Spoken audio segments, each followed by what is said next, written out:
think the emptiness happens when you get to the place that you thought would make you happy and you discover it doesn't. Or the emptiness happens when you continually strive to get to that place and don't quite reach it. It's two different kinds of emptiness, but it's emptiness nevertheless. I remember in my early years as a pastor, my drive to preach the best sermon every week I possibly could, and I would have people come up to me after the sermon saying, "Oh, that was great, Pete.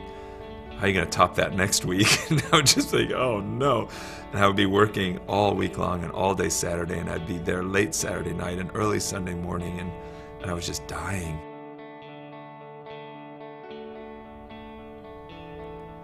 It's exhausting having to succeed. And what I didn't realize is, as that was my focus for so long, and that was my drive for so long, that I had just worn myself out.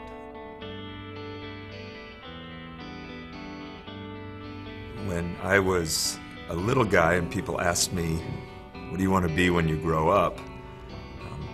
At first, it was a fireman, and then it was a policeman. But then around 10 or 12, my answer became very different. Every time someone asked me, "What do you want to be when you grow up?"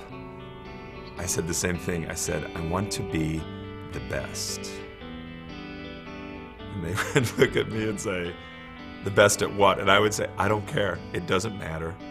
I just want to be the best at something." I think it came from the fact that I liked attention. And I noticed that the kids who were really good at things got more attention than the kids who were less so.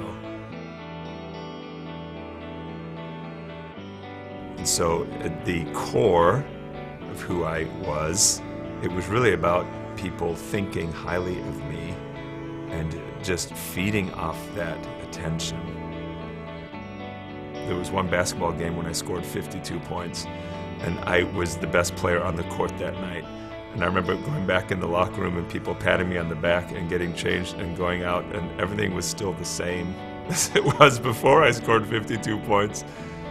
And I thought, dang, it isn't as good as I thought it would be. It didn't meet the need that I felt I had. And so I needed to find something that was, or someone that was.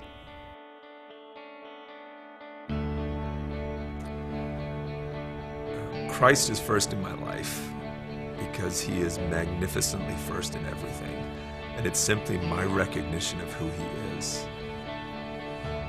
He is first because he's better than me at everything. Anything I can try to do, he can do it better.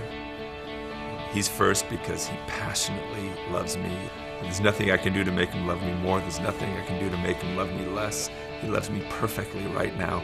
So he is first in my life because he's passionately crazy about me, whether I'm doing well or not, whether I'm performing beautifully or not, whether I just sinned miserably or not. He's nuts about me. He's crazy about me. How can someone like that not be first? When they make you first, he made me first in his life. He went to the cross for me.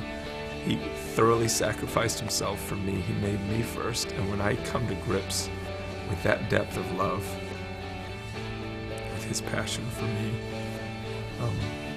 it seems incongruent to allow anything else to be first. He's got to be first.